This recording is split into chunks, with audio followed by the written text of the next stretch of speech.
Assalamualaikum warahmatullahi wabarakatuh. Perkenalkan, nama saya Muhammad Zaki Pratama dengan NIM 12020714285. Berasal dari jurusan Ilmu Hukum kelas F dan semester 6. Baiklah, saya akan menyampaikan UTS Etika Tanggung Jawab Profesi Hukum, yang mana pada perintahnya yaitu memberi penjelasan tentang materi-materi yang telah kita pelajari pada saat ini. Yang pertama, etika. Etika berasal dari bahasa Yunani, yaitu ethos, yang berarti cara berperilaku dan berarti juga adab. Etika ialah suatu ilmu yang membicarakan masalah perbuatan atau tingkah laku manusia, yang mana dapat dinilai baik dan mana buruk, yang mana yang jahat. Yang kedua, pentingnya mempelajari etika di perguruan tinggi. Pentingnya mempelajari etika di perguruan tinggi adalah untuk menumbuhkan sikap, iman, dan takwa, yang dapat membentuk karakter dan watak mahasiswa dan juga melahirkan ilmu pengetahuan yang memiliki daya saing. Jadi maksudnya di sini adalah pentingnya mempelajari etika di perguruan tinggi adalah untuk menumbuhkan sikap yang baik, tegas, dan lain-lain, iman yang kuat, dan bertakwa kepada Allah atau agama masing-masing, yang dapat membentuk karakter-karakter mahasiswa dan watak-watak mahasiswa yang sangat kuat dan karakter-karakter yang sangat tegas dan dapat dicontohkan kepada masyarakat yang banyak. Dan juga melahirkan ilmu pengetahuan yang memiliki daya saing, pada di masyarakat atau pada pelajar-pelajar lainnya yang baik dalam negeri maupun di luar negeri. Selanjutnya, tujuan dan fungsi etika. Etika bertujuan menciptakan konsepsi yang sama mengenai penilaian baik buruk tindakan manusia dan menumbuhkan tanggung jawab. Jadi, tujuan dari etika ini yaitu menentukan apakah perbuatan yang dilakukan oleh seseorang itu adalah perbuatan buruk atau perbuatan yang itu merupakan perbuatan jahat. Yang mana etika juga bertujuan untuk menumbuhkan sikap tanggung jawab setiap umat manusia atau seseorang dalam melakukan profesinya. Selanjutnya, etika berfungsi untuk dijadikan pedoman dalam melakukan tingkah laku. Jadi, etika dijadikan pedoman dalam melakukan tingkah laku, baik apakah perilaku yang dilakukannya itu adalah perilaku yang baik atau perilaku yang buruk, yang hanya dapat dinilai oleh etika tersebut. Materi berikutnya, objek etika. Yang terdapat dua objek, yang pertama objek material, yang kedua objek formal. Yang mana objek material adalah tingkah laku manusia atau perbuatan manusia tersebut. Yang kedua, objek formal.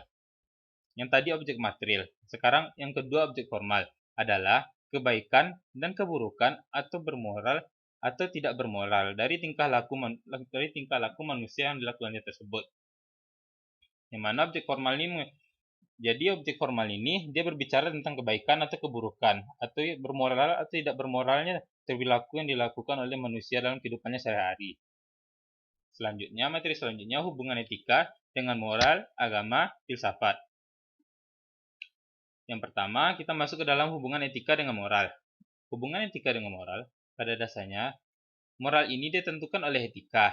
Etika itu sendiri adalah tingkah laku yang dilakukan oleh manusia berdasarkan hal-hal yang sesuai dengan moral tadi. Berikutnya, hubungan etika dengan agama. Etika dengan agama terdapat persamaan dasar, yakni sama-sama menyelidiki dan menentukan ukuran baik dan buruk dengan melihat pada amal perbuatan manusia. Jadi, etika dan agama ini memiliki hubungan yang sama, yang itu menentukan baik buruk perbuatan seseorang, yang mana dilihat baik buruknya itu dilihat dari amal atau perbuatan manusia itu, perbuatan sehari-harinya, pekerjaannya, apakah perbuatannya itu buruk atau perbuatan itu jahat atau perbuatan jelek. Berikutnya, hubungan etika dengan filsafat. Hubungan etika dengan filsafat. Etika itu adalah filsafat tentang nilai, kesusilaan, tentang baik dan buruk ketika sebagai suatu ilmu adalah cabang dari filsafat yang membahas sistem nilai moral yang berlaku. Berikut kita masuk ke dalam materi filsafat. Filsafat dalam bahasa Yunani dikenal dengan istilah philosophia yang berarti cinta dan kebijaksanaan.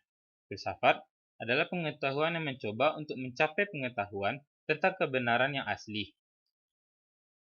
Berikutnya, hubungan filsafat dengan etika, yang mana etika merupakan bagian dari filsafat tersebut, sedangkan filsafat sendiri merupakan dari bagian ilmu pengetahuan.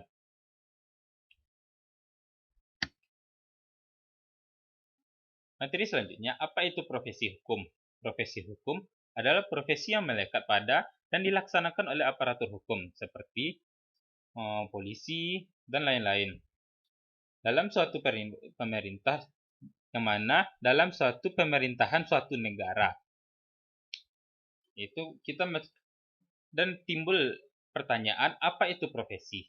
Secara etimologi, profesi berasal dari bahasa Inggris profession, yang artinya pekerjaan. Secara istilah, profesi merupakan suatu pekerjaan tetap dalam kurun waktu yang lama dengan didasarkan pada keahlian khusus yang didapatkan dari hasil pendidikan tertentu sesuai dengan profesi yang ditekuni. Jadi, profesi ini adalah pekerjaan tetap seseorang dalam kurun waktu tertentu yang lama yang didasarkan pada keahlian khusus, seperti keahlian kita memasak, atau keahlian kita mengemudi, atau keahlian kita untuk bela diri.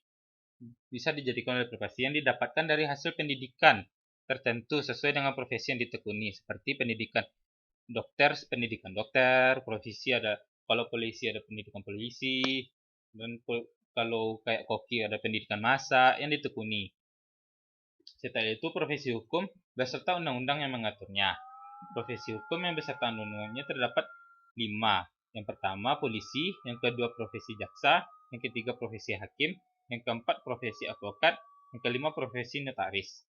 Nah, baiklah, yang pertama profesi polisi. Yang polisi, eksistensi Polri semakin jelas dan tegas. Maaf Pak. Polisi eksistensi Polri semakin jelas dan tegas diatur dalam Undang-Undang Nomor 2 Tahun 2002 tentang Kepolisian Republik Indonesia. Yang kedua, profesi jaksa. Berdasarkan Undang-Undang Nomor 15 Tahun 2004 yang mengatur tentang kejaksaan. Yang ketiga, profesi hukum. Yang keempat, yaitu profesi advokat yang diatur dalam Undang-Undang Nomor 18 Tahun 2003 yang mengatur tentang advokat. Yang kelima, profesi notaris yang diatur dalam pasal 1 Undang-Undang Nomor 2 Tahun 2014 yang mengatur tentang jabatan notaris tersebut. Baik, sekian dari presentasi dari saya. Terdapat kekurangan atau kesalahan mohon dimaafkan. Wabillahi taufiq wal hidayah. Assalamualaikum warahmatullahi wabarakatuh.